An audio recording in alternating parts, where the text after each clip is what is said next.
just regarding the, I will tell you then. Okay. So in the last class, if you observe, we are at the last part of our module 5, where we are trying to discuss. We already have done with the discussion of YOLO V3, and now we are actually trying to find out the differences between YOLO V3 and YOLO V2. Okay. So if I want to put this in a tabular form, the difference between YOLO V2 and YOLO V3. Actually, the first one, these V2 do not have the concept of upsampling layer. Upsampling layer do not exist, but upsampling layer do exist in V3. You remember the architecture of YOLO V3 where we upsample it, okay? And we don't have actually no residual connections. The residual connections are not there here in YOLO V2, but we have residual connections here, okay? And the other one is actually, this is very, very important, guys. Softmax was used in V2 as an activation function, the last layer, but these guys have used sigmoid. Can you guess why it is the case? Generally, we tend to use softmax, but later they found out that softmax is not good at the last layer. They've used sigmoid in the last layer. Why? Any reasons? It's a very silly reason. I don't know why they could not find out this mistake in V2, but they improved that V2 to found out that mistake to reuse sigmoid in V3. Okay, it's very simple. For example, assume that I have an object, and assume that I have a cat. Okay, and if I use a softmax distribution, assume that the probability of this is 0.7. Okay, but if the dog, the probability of this being cat is 0.7, but then in that case the probability of dog is 0.3. But how can you always say that? How can you always say that it's 0.3? Is that not mutually exclusive? If a cat exists, then dog exists. If cat doesn't exist, dog may exist. No, you can't frame a rule, right? Any image can have any kind of object. For example, in our case, a particular disease, yes or no. If I say the probability of yes is 0.7, the probability of no is obviously 0.3, because a particular person cannot have both yes and no's. They're not mutually exclusive. Okay, so that's the reason the softmax function will not be applicable in the context of object detection. It is applicable in the context of sigmoid. Okay, this problem actually even get worse. For example, I have a cat here, and I have another cat here. Then what happens? Do you think that the probability of here and the probability of here is same? No. No, right? It can be anything. Again, some dog is there, so it is 0.1, whatever. So all these complications will come if I try to use softmax. So softmax is not good for object detection, because we cannot say that if this exists, that also exists. If this exists, this particular object will not exist. We cannot say the probability distribution follows like the traditional distribution. So that's the reason what I want is sigmoid function I've used, so that I will get individual probability of object. Maybe it's 0.5. Okay, maybe some other object 0.4, maybe some other object 0.9. See, I don't bother about whether these probabilities are equal to 1 or not. I'm getting the exact probability. I'm not trying to normalize it, because the presence of an object is independent itself. It will not depend on the other object. Okay, that's the reason people use sigmoid function. Okay, so the last one is actually, this guy is actually only 30 layers. YOLO V2 is actually 30 layered architecture. And you know this YOLO V3 is actually 106 layered architecture, which is inspired from GoogleNet. It is inspired from GoogleNet. So these are the differences between YOLO V2 and YOLO V3. So similarly, you take this as an assignment. You find out the differences between YOLO V4 versus YOLO V5. Okay, you take this as an assignment. Now, with this, we are done with module 5 now. So what we have done, if I want to summarize the module 5 in just 1 minute, We started with encoder decoder models. Why we have to discuss encoder decoder models? Because till now we have discussed various architectures and we have solved various applications independently using these architectures. Now, why can't I combine these architectures to solve various complex applications? And we have seen various complex applications like image captioning, translation, etc., etc. Like this, we have seen 5 applications. Okay, so all these complex applications are solved only when I combine multiple architectures in my required sequence. The second thing is object detection. In that, we started with RCNN, then fast RCNN. Since there are certain drawbacks, you will go with this fast RCNN. And since there are certain drawbacks, we go for YOLO V3. And in the name of discussing YOLO V3, we also discussed YOLO V2. And the assignment for you is YOLO V4 versus YOLO V5. That you can try looking at in the internet. Okay. So these are the topics in the context of module 5. Actually, there is one more last topic called custom object detection. Custom object detection you already know, guys, because you have done it practically. Okay, there is no theoretical stuff that I have to discuss in the context of this particular topic. It's completely practical. You know that. You know you have used Label MG software to annotate, and all the practical measures that you have to take is part of the lab experiment. So you know how to do this. Okay, and some of you are doing projects under this category, so they are much more aware. Okay, but the one which we have done in the lab is more than sufficient. So with this, we are done with module 5. Now, without any delay, we'll jump into module 6. Okay, because we don't have time, so we have to start it immediately. Okay, so module 6, listen carefully, guys. Very, very important. If you listen the class properly, what are the questions that you get? In fact, you can easily answer. Okay, listen very carefully. Okay, try to maintain the notes because we'll try to cover all these things in 3 to 4 classes. If you have notes properly along with me, then it is more than sufficient for you to prepare for the exam. Okay, now in this, the first topic is actually autoencoder. Autoencoder. Actually, the chapter title is autoencoder and its types and variants of autoencoders. Okay, not exactly variants, but its type.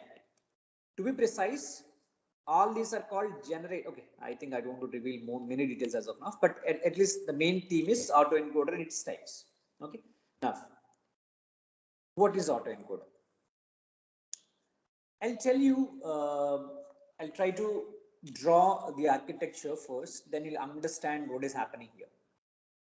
As the name itself indicates, encoder. Somewhere you heard about encoder, right, in module 5. So let's see the architecture for this, then you'll understand. So this is my input image, X, some input image. It may be X or it can be anything. So I'll be passing this to encoder, okay, to get a hidden representation called as jet. And then this is passed to decoder to get a final image which is x dash, For example, if I'm passing image 5 as x, then x dash will also have exact 5. That means x is equal to x dash. X is equal to x dash, or at least maximum close to x. X dash is very, very close to x. That means what I'm doing here, actually I'm doing image reconstruction. Whatever the input I have, I'm actually reconstructing the same image. Oh, why? See, what encoder does, what decoder does is a different story. Okay. So basically it can be traditional neural network. What is encoder here? It's basically ANN here. What is decoder here? It's ENN here. That is what is here. What is this? This is hidden state. Okay, so that means even though only the representation is different, I represented in terms of encoder and decoder, but actually the input is 5 and the output is also 5. Then why I have to do image reconstruction? What is the purpose? Many of them will not have clarity on this. Whenever they search in internet, they'll not come to know why the image reconstruction is being done with respect to autoencoder. So it's very simple. See guys, here the number of neurons are very high. Here the number of neurons are very, very less. Again, the number of neurons will be equal to the number of neurons in the input layer. Here and here, if there are 10 neurons here also 10 neurons. Okay. But here it will be less than 10. Maybe there are just 4 neurons or 5 neurons. Now, in this case, where exactly image reconstruction is used? Those who are familiar with network, whenever I want to send huge set of files, I compress. We have compression algorithms in the context of image processing and other domains. But now, can I compress and send the data using autoencoder? Yes, that is one of the prime application of autoencoder. I will compress the image at the center site. At the receiver side, the receiver will use decoder weights and get back the original image. For example, I have taken 10 neurons, but assume that this is an image of 1024 cross 1024. That means 1024 cross 1024 neurons will be there in the first layer. Okay, but this hidden layer, the entire image was understood by just maybe 10 cross 10. 1024 cross 1024 representation is like summarized in the form of 10 cross 10, but 100 neurons in the hidden layer. So now using this 100 neuron values, the hidden representation at the decoder side, I will be able to reconstruct. So now see how much scale down I have done from my input scale. So that's the beauty of autoencoder. Okay, so this you have to remember the application. For that, what guys they do, what they do is actually, for example, the weights, because these are the dense connections now. These are dense connections. It's basically deep neural network. Even though I say autoencoder, it's a deep neural network. But why should I call as autoencoder? Why there is no word called decoder? Only why the word encoder do exist? Why not decoder? Because let me change the color. Yeah, because if the weights between x and the z are 2 cross 3, assume that 2 cross 3 dense connections. Of course, it depends on the number of neurons you have. Assume that I have only 2 neurons, and maybe it should not be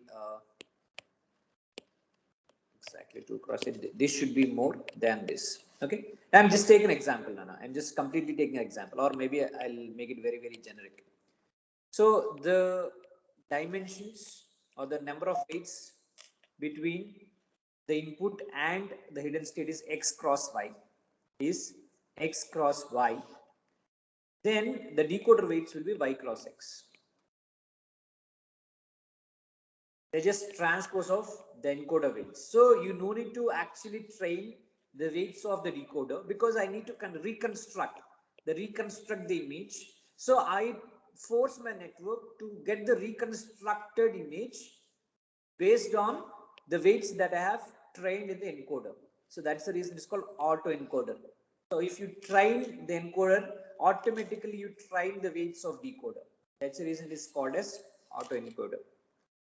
Okay, fine. Now whatever, finally,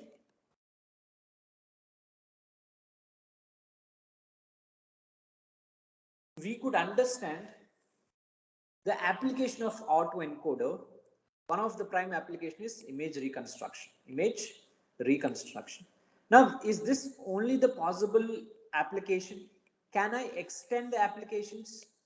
I want, see, I just don't want to study, like, of course, the name was different, autoencoder, but basically it's a deep neural network represented in a different way, that's all.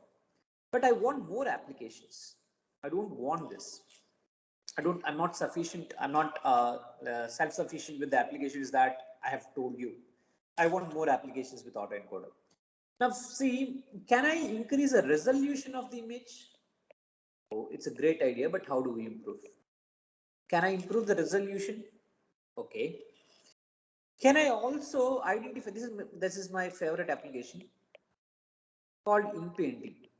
Inpainting in the sense, for example, if there is an image where for some reason this particular image was missing, this particular part of the image was missing, then what you do is you inpaint and ensure that this is also filled. It's not missed. So when will we get actually missing parts of the image? So in the digital world, we may not have, okay. But actually, for example, when I'm taking a photograph and maybe some part of my image was occupied by some other object that I don't want, for example, if there is a car, maybe I'm taking a picture of a car and maybe some tree was like covering that car. So automatically it reconstructs the entire car. Okay. So reconstructing the car is very easy, but it's not only the, like, the particular objects it reconstructs. If something was greatly missing also it reconstructs. That's a beautiful thing. You can try this. Okay. So that is called inpainting in technicality. So can I do this? Because I don't know, suddenly I remember these two applications and I'm thinking that whether my autoencoder will be able to solve this. Actually, if I want to extend the autoencoder for these applications, maybe I have to come up with new autoencoder. No. Maybe existing autoencoder is very, very basic because I supply one input, I get the same output. Maybe in this case, if I want to pass the if I want to get this resolution, maybe I pass low resolution image and I get high resolution image. So that means input is not equal to output. That means I cannot use autoencoders. For example, take the case of image which is part missing, but here it is no missing parts. Everything was there. That means here also input is not equal to output. That means it is looking like an autoencoder, but it's a variant of autoencoder. With the traditional autoencoder, I'm not able to solve this. Okay, fine. But how do I change my autoencoder to solve these applications? Let's see that.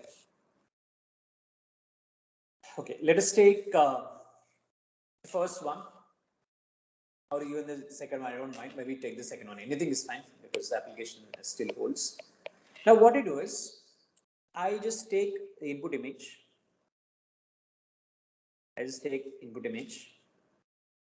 And I just try to create noisy input. Noisy X. And I call that as X tilde. X tilde. So what is X here? Nana, these are pixels, Nana. Just these are pixels. Okay. So pixels are represented, each pixel value is represented in terms of neurons. Okay. Again, what I do is I create noise. Maybe if I have an image, maybe I'll remove this pixel value and make it 0. Maybe I remove this pixel and make it 0. I remove these pixels and make it 0. I remove these pixels and make it 0. That's nothing but adding noise, right? Or you can change the values of the pixels. So that's also noise. So what I do is I remove certain pixel values and make them 0. I like change the values, whatever. Finally, I create some noise image. Okay. Now, what happens? I supply this to encoder and I get some hidden representation jet and I get decoder, and finally I get X dash. Now, if you observe, my actual input is this. Even though my actual input is this, I'm supplying X tilde to my network, not X. This is important. I'm supplying X tilde and getting X dash. Okay. So now what happens is, why I'm doing like this, whenever I supply noise, for example, this is the corrupted image where some parts of the image is missing. Then my system should be able to even fill the missing part. Okay, print the missing part and repaint it. Since I'm because see, whenever I'm repainting, I know what is the actual image. See, while training, I'll have missing image and the true image. I'll have a missing parts image and the original image. I'll have missing parts image and the true image. System will understand, oh, some part is missing here. Oh, the part that is missing is having a pattern like this. Some part is missing here and the part that is missing is having the answer as this. So it means you are supplying the missing image and the original image. System will understand the patterns and try to reconstruct the original image. Okay, so this is the main theme. So whether you use it for inpainting or low resolution. So instead of noise image, what do you pass? You pass low resolution image, and you also give the high resolution image. Low resolution, high resolution. Okay, so When system understands for this low resolution, this is the output, for this low resolution, this is the output, system understands that pattern. And again, when you supply a low resolution image during testing, it can even reconstruct to a high resolution image without bothering about the true image. So this is the main thing. But do you think that this is very simple? Actually, technically, this is called as denoising autoencoder. Denoising, it's not traditional autoencoder, it is called denoising autoencoder. Why it is called denoising autoencoder? Because I'm supplying noise. I'm supplying noise. See, you should always remember the names so that you will be able to derive the entire functionality. That's very, very important. Okay. At least in my classes, I love to do that. See, why it's called denoising autoencoder? Because I supply noise to the autoencoder architecture. But why it's called denoising? Because the output that you got is non-noise part. The output that you're getting is actually eliminating the noise that you have in the input image. That is the reason it's called denoising autoencoder. Okay, fine. Now, okay, fine. Is it that much simple, or do I have any complications? Obviously, we'll have some complications. It's not that much easy, but let us see that. The complication do not lie in the second part, where in this part I don't have any complications because I supply input noise image and I get some output through some training, so number of epochs, back propagation, update the encoder weights, update the decoder weights, etc., etc., etc. Definitely, it will take its own sweet time to actually come up with the final image, because whatever the image that I predicted, how do I know whether my prediction is right or wrong? How do I know whether my prediction is right or wrong? That means I need to quantify my predictions. That means to which between what is the loss function here? X bar minus X tilde, this is right, or X bar minus X, this is right. Which is right?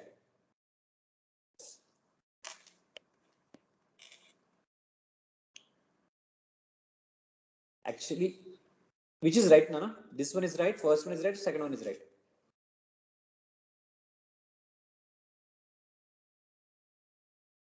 Any answers?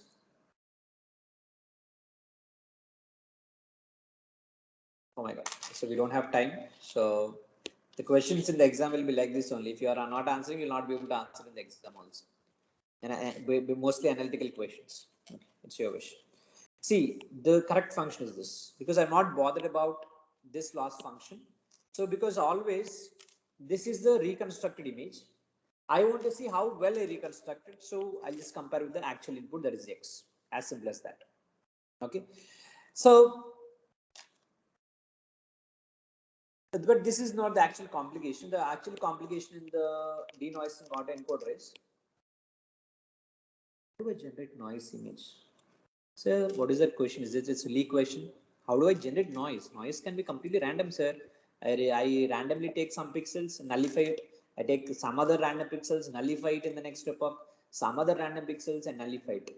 See, if you follow that random noisy image creation, your system may not understand all the patterns in the noisy image, and it will not be able to reconstruct the entire image.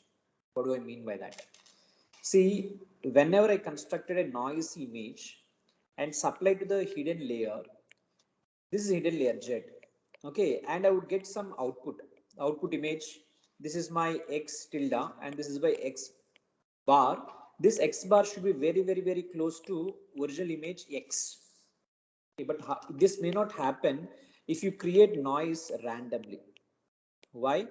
Because system could not understand the entire pattern of the X bar. Why it could not understand? Because some of the neurons could not fire in the hidden layer. See, this is like family members. This is member 1, member 2, member 3, and member 4. There are 4 members. Assume that all the 4 members are working to solve or to actually complete a task, then the task will be completely successful. Like it will be like a Rajamouli movie where everybody works equally. Okay, but assume that out of 4 family members, only 1 member is working, remaining 3 are sleeping. Can you think that he can do best job? No. No. That means in our case, we call that as activation or firing. So the maximum number of neurons in the hidden layer should get fired, should be active, so that everybody works in their own way to identify the patterns, and finally everybody contributes in the image reconstruction or to get an X tilde which is very, very close to X. That's the main theme. Okay. Oh, but now the question is, how do I create a noise image such that the majority of the neurons in the hidden layer fires? Okay, so if I create noise image randomly, I'm not getting the original image as I want. Okay, then if I create them systematically in such a way that if many neurons in the hidden layer are firing, then everybody will be active, everybody will contribute to my output. Okay, fine. So what is the traditional meaning of firing? Okay, so for example, if the sigmoid of Wx plus B is greater than some 0.5, then I say this neuron is fired. If sigmoid of another neuron is less than 0.5, say it's the neuron is not fired. Okay, so this is a very simplistic explanation of firing. But whatever, I want to ensure that these gets fired in every epoch that I have, majority of the epochs that I have. But how do I do that? Actually, again, it relies on the mathematical equations. We have to jump to that. Okay, let us see that.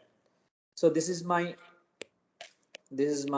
input neurons, and this is my noise image. So this is my X. This is my X tilde, and I have many hidden neurons. Okay, and I have finally 1, 2, 3, 4. If you observe, all these are having equal. Of course, X bar, there is no mandate that X bar should have equal number of neurons, but X and X tilde should have equal number of neurons, so that you'll be able to reconstruct. Maybe for the sake of simplicity, because from the beginning we are using the term called X cap, so that it is an indication of prediction. Okay. Now what I do is I'll show a particular example where this X tilde is connected to this. This is a dense connections. Now I'm not drawing all the dense connections, just trying to draw at least for one neuron. Now let me call this as W11, W21, W31, W41. Okay, now if I want to ensure that this neuron gets fired, this neuron gets fired. How do I know that? What should be my X bar values? What should be my X bar values to actually fire this particular neuron? What should be my X bar values to ensure that this hidden neuron, maybe this hidden neuron is H11, this hidden neuron gets fired. We'll see that. So let me call this as, let us try to do the activation, because we have weights, we have inputs. Let us do the activation. So A of 1, why it is 1? Because layer 1 is equal to G, some activation function applied at layer 1. G is the hidden state applied at layer 1. So now what is G here? G is basically W of 1 X tilde plus B of 1 bias. Okay. Now what is W1? W1 are weights. W11, W21, W31, W41 is basically W1. Okay. What is the superscript? It's actually layer number. Okay. So we have totally 4 weights and the corresponding biases. Now what we do is, if what I want finally, I want, as of now I'm ignoring the bias, Nana, because from the beginning, for the sake of simplicity, I'm ignoring the biases, but you can get the same conclusion with even biases also. You know that even biases can be represented as W0. Okay, whatever. So now actually I want this to be maximum. Why? So that the activation will be fired. Perfectly fine. But when this gets maximum, for that actually I'll take this notation R max of W1 of 1. I'm just taking only one neuron for the sake of simplicity, but it can be for, again, in the layer 1, the layer 1, the first weight. The first weight, that is nothing but this one, W11. Okay, so I want W11 in the first layer to get fired max. Okay, so this has to be maximum in such a way that, such that X noise image transpose and X tilde, it should, the unit norm should be 1. Why I'm doing like this? Why I'm doing like this? Unit norm is nothing but X or square is equal to 1. Why I'm putting this constraint? Because of normalization, because I'm adding noise. So I should not add noise in the X bar randomly. I ensure that they follow unit norm condition. There is nothing but they follow normalization. Even though creating an so you're creating a noise image, you ensure that they follow the principles of normalization. Okay. Now, if I want to maximize, I think you studied your machine learning course. If you want to maximize or minimize something with some constraint, maximize or minimize something with some constraint, your optimization algorithm, one of the most popular way to solve this is use Lagrange function, Lagrange multiplier or Lagrange function. Now, what is that Lagrange function? Let me write it. I'm directly writing the Lagrange formula in our notations, W1 of 1. See, you may not understand if you're not comfortable with this derivations, it's okay, but I want you to understand the essence part. Okay, so X tilde minus lambda, this is the traditional equation of Lagrange multiplier. Okay, I'm just rewriting in the context of our case, that's all. Okay, now if you do not actually remember the Lagrange multiplier, please refer in the internet now, because you don't have time to discuss all that. But the essence of Lagrange, when you have to use Lagrange, whenever you want to optimize something by considering some constraint, we go for Lagrange multiplier or Lagrange function. Now I want to ensure that this is maximum or minimum. So if I want to get that, I'll be initializing this to 0. Now I'll take the derivative now. Derivative of this loss function. This is my loss function. Derivative of loss function with respective x tilde. Okay, what happens? Since it's x tilde, I'll have w1 of 1. Okay, minus here it is lambda x tilde is equal to 0. Now, if I just want to write it, lambda is equal to w1 of 1 by x tilde. Okay, if I want to rewrite this, it will be x tilde is equal to w1 of 1 by lambda. Let me call this as equation 1. Okay. Now, what I do is, earlier I have taken the derivative with respect to x bar.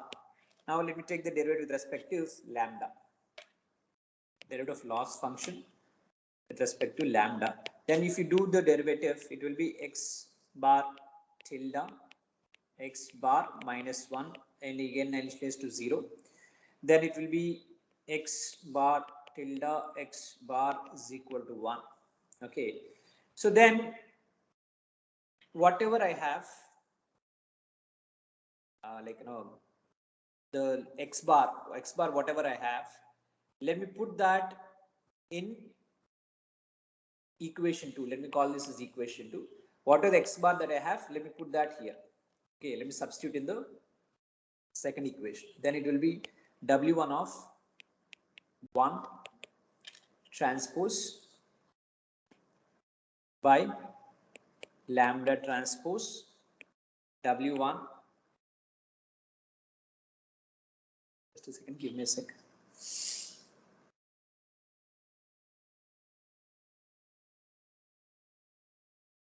Okay, so w1 of 1 by lambda is equal to 1. So this is my equation, final equation. Now, if I just simplify all these guys, rearrange lambdas and all that stuff, okay, you just do the simplification, Anna, just cross multiply and do all the stuff and ensure that I finally have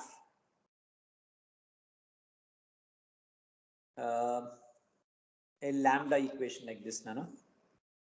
I finally have a lambda equation like this. Lambda is equal to square root of W1 of 1 transpose W1 of 1. Now this is my equation 3. You substitute this equation 3. Substitute this equation 3 in equation 1 again. We have lambda here now. We have lambda, the equation 1. Now you substitute this lambda value in equation 1. Then you will get x bar is equal to W1 of 1 square root of W1 of 1 transpose W1 of 1. You understood? See, if you're not comfortable with the derivation, it's fine, Anna. I don't mind. But you should understand why you're doing all these things. Now you see, what should be my x bar value? This x bar, the noise that you're trying to create, should follow the constraint like this.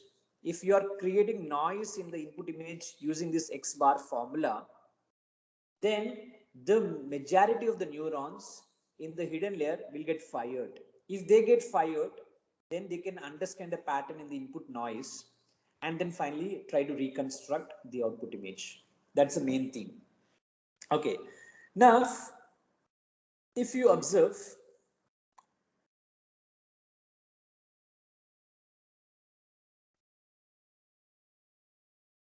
if we take, there is a small problem here. There's a small problem. We are trying to include as many neurons as possible. As many neurons as possible. We're trying to make sure that majority of the neurons are getting fired, are getting activated in every training epoch. That's perfectly fine, but what is the mistake? What is the problem? Assume that, again, let's take the same example. Assume that you are trying to work on a project. You're trying to work on a project where you have 4 members in the team. And if 4 members are perfectly working, then obviously the project will become success. But ensure that due to some reasons, your team member 3 and team member 4 is not feeling well, and they could not come to office for, like, in the critical times. In the critical times, they are not coming. Maybe from last 5 days or 10 days, maybe 15 days. Will you stop the project? No. What your team leader will say, Arey Baba, somehow you get the knowledge what he is doing. Somehow you get the knowledge what he is doing, and ensure that you do the job of both of them. But we can't stop the project for just for 2 guys, because the project is about the company's reputation, right? So similarly, if I am firing maximum number of neurons, I'm increasing the dependency of these neurons on my final output, right? So now the question that researchers thought, okay, why should I fire majority of the neurons by keeping many neurons in the hidden layer? Maybe let me try to make my system robust. So it's same thing. If I could achieve a success of 99% with 4 people, if I achieve the same percentage, 98.9% with even 2 people, that's beautiful. That's beautiful, right? So similarly, people thought, oh, why can't I do that? That's the reason people came up with a new autoencoder called as the second autoencoder. After a denoising autoencoder, the next one is sparse autoencoder. Sparse autoencoder. The sparse autoencoder, okay, so uses the principles of dropout. This is the principles of dropout. You remember the dropout to handle overfitting, right? So it randomly removes the connections between the neurons. So and ensure that every neuron, see what is the main principle of dropout in epoch 1, if I remove these 2 neurons, in epoch 2, these neurons may be active and remaining neurons, some other neurons may be inactive. So that means it gives the same kind of capabilities to every neuron. So that means if some neuron is missing, if some neuron is not firing, then whatever the neuron, so for example, this neuron identifies these sort of curves. The responsibility of this neuron is to identify this some curves like this. But if this neuron is missing, the same detection capabilities will be given to this along with its own detection of, like, maybe this neuron wants to identify or will identify this sort of curves. Okay. So, but if this neuron is missing, the capabilities of this will be given to the same neuron, and you can detect this one and this one in some multiple epochs. Okay. So that means with less number of neurons, whatever I achieve with denoising autoencoder, I can also achieve with sparse autoencoder. It's an extension of the denoising autoencoder. Okay, so okay, perfectly fine. Now, what we have done till now, actually, we have discussed about autoencoder, where the application is compression. If I want to send some image data in a compressed form, then I go for autoencoders in the context of deep learning. And the second thing is denoising autoencoder and sparse autoencoder. The application that we have seen is both of them can be used to improve the resolution, and can be used to predict the missing parts. See why for both I'm telling the same autoencoders can be used, because at the end of the day, both these applications require some noise input. For resolution, the noise input is low resolution images. For missing parts, instead of missing the parts randomly, I need to cover all possible missing cases in that image. If I give input image, sometimes I may miss this part. Sometimes I may have a missing part here. Sometimes I have a missing part here. Sometimes I have a missing part here. Sometimes I have a missing part here. So you cannot try all that combinations. We structured that in such a way that we find an X bar or a noise image where it fires the majority of the neurons in the hidden layer, so that I'll be able to reconstruct in terms of missing parts in the image. So the same applies to the resolution as well. But I'm still not satisfied, Nana. My next question. Okay, we started with the application 1 compression, the application 2 increase the resolution, the application 3 is missing parts prediction. That's also fine. But again, I'm still thriving for more applications. Can we have more applications? Because I want to exploit the autoencoder architectures. Can we have more applications? Okay, that's an interesting question, because you're somehow not getting satisfied with the applications that I'm telling. Maybe actually I'll tell you.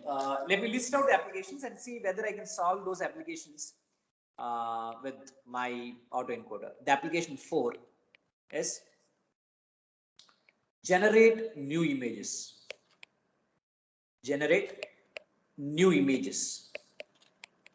That means my input image may be something. Taking this as base, you need to generate some other image. Oh, that is interesting. Maybe it's like augmentation. But augmentation, what it does, it actually rotates or flips the existing image. So that means it's the same image, but in a different direction, right? But here I'm telling that you take an input image and you generate a different image. Then what is the purpose of this? What is the main use? Okay, you're generating new images. What is the fun? See, whenever you have small data sets, you tend to have bad performance with your deep learning. In that cases, you increase your data set by generating new images. That's a beautiful thing, because you don't need to rely on internet, or you don't need to rely on some other stuff. If your data set is small, just apply some generating new images from the existing images and ensure that you get a bigger data set. That's a beautiful thing, right? So that if you know more images, the better the model is. Okay, even with small number of images also, the model will be robust. It depends on the noise. If there is a high noise in the data set, the small data set will not be robust. If there is very less noise in the data set, then obviously even reasonable sized or small data set also will give better performance. Okay, but whatever, generating new images will help you in many ways. The next application is image to image translation. This is interesting story here. Image to image translation.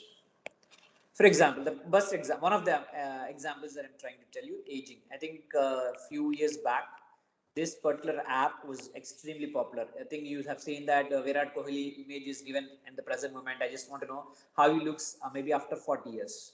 I would get the corresponding image. The same image is transformed at that particular age. Okay, so this is called image to image translation. This is a fun and interesting application. Okay, it's not always fun. Can you tell me, if, for example, in the exam I ask you that this image to image translation is aging, and I ask you to actually tell the instead of fun part, I just want you to give the social responsibility or the social security that it can add to our existing systems. If I ask you to come up with a new application based on this, then you should be able to think and write it. Okay. So the answer is obviously, for example, we have taken the Aadhaar cards or all that stuff. So assume that I've developed a face identification system. Government has stored my face, okay, but my face will not be the same thing throughout my death, right? So it will be changing over a period of years. So, but system like I think in your Aadhaar card, I think to my knowledge, for every 10 or 15 years, you need to retake the Aadhaar card, which is very bad because you're wasting a lot of resources. Why they're retaking the Aadhaar card photos again and again? Because your facial features will change. What if the facial features are 100% is predicted? 100% is predicted with this image to image translation, then a lot of resources will be saved, right? So like this, deep learning is the only subject which you can have fun applications, which you can really create a lot of impact to the society. Imagine, do you think that retaking all the Aadhaar card photos for 100 crore people is an easy job? Is an easy job? Too difficult, Nana. Too difficult. You have to spend hundreds of crores. You see, number of people has to work on that. Hundreds of crores. You give this 100 crores of money to some people who are needy. The government can spend this money to a needy people. So how like fruitful impact it is. You think in that way, Nana. Deep learning is the only subject. Machine learning and deep learning can create that much impact to the society. That's the reason Microsoft, Google, Amazon are running after machine learning and deep learning because of this reason. Okay. This is one application that I want to solve. Oh my God, I'm writing a lot of applications. I don't know whether I can solve this with image encoders, so auto encoders. We'll see that.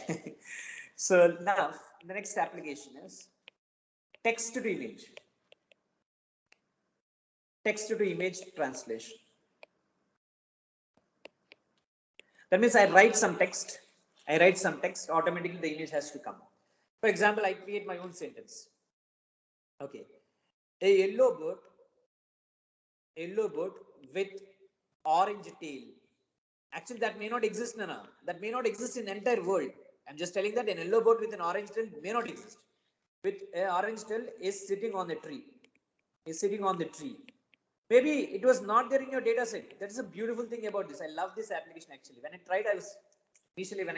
this came, it came after 3-4 years back. When I tried initially, I was surprised because this sort of image was never there.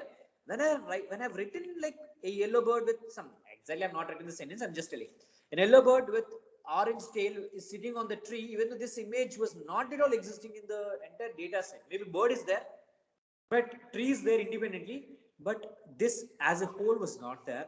It could generate the image like anything, Nana. It's a beautiful application. It's a really beautiful application. So that is A6. Oh my God, I'm telling extremely complex applications, and we're trying to solve all this using the extended autoencoders. We'll see that. This is again this seventh application that I'm trying to tell you is too good. See, I have assumed that you have taken a photo. In a front view. What if I generate your side view automatically? What if I generate your back view? Oh my God, it would be awesome, right? Just supply your 2D image in the front view. I get your side view. I get your back view. Oh my God, it's too good. It's too good, right? Now, what is a fun application in it? What is a real application to this? See, it is extremely used even in some websites like in shopping. See, what is the biggest problem in shopping online? Because we don't know whether it fits our body. Okay. Then some websites will ask you to upload face and maybe if the front view of the entire body. But what if the back side? System, even though just give the front view of your entire body, system will automatically construct the back side of your body and show the fitting. Nana. Show the fitting. Some startups in US are already working on it. How beautifully they construct 3D images from 2D. Like this, n number of applications are there, Nana. See, once you create a 3D images out of the 2D, you imagine how much business impact. Maybe there are 100 people who are going to a physical store. These 100 people will be reduced to 10 people. Remaining 90 people will start continuing in the online only because they experienced this 3D view. That's a beautiful thing because they can just browse in the internet only. So like this, you're creating a wonderful experience for the candidates, and it's awesome, which is possible only with the deep learning and machine learning.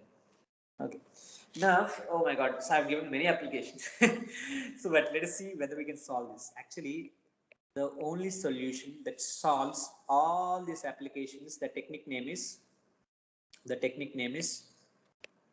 generative models. Generative models. All these applications are solved using generative models. In that, we will study two generative models. One is variational autoencoder. Now, see Nana, we are still using, see we are done with sparse encoder, we are done with denoising autoencoder.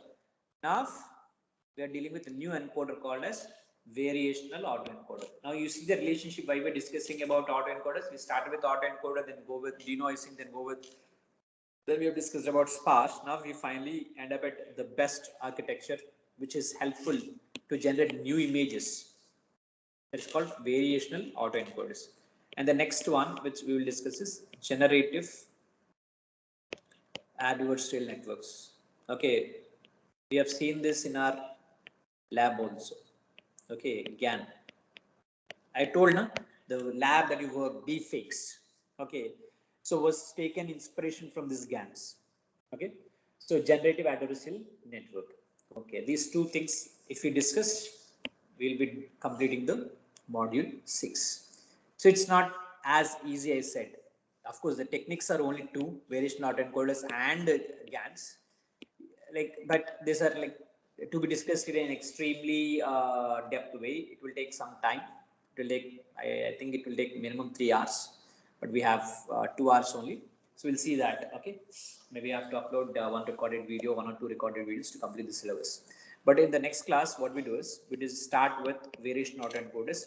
What is the main theme of variation autoencoders? It can be A4 application or A5 or A6 or A7 application. I give one input image, I get a different input image. So different output image. It's not image reconstruction. I get a different output image if I give one input image. So this different output image will vary based on the application that I'm going to solve. So since the input image is different and the output image is different, it means I'm generating a different output from an input. That's the reason these are called generative models. Generative model, generating a different output from the input image. Okay, they're called generative models. In that, the first one is variation autoencoders, which is extremely important, and the next one is generative adversarial network. These are the two topics that are left for the module 6. Okay, we'll see that in the next class, and then I'll take your questions as of now.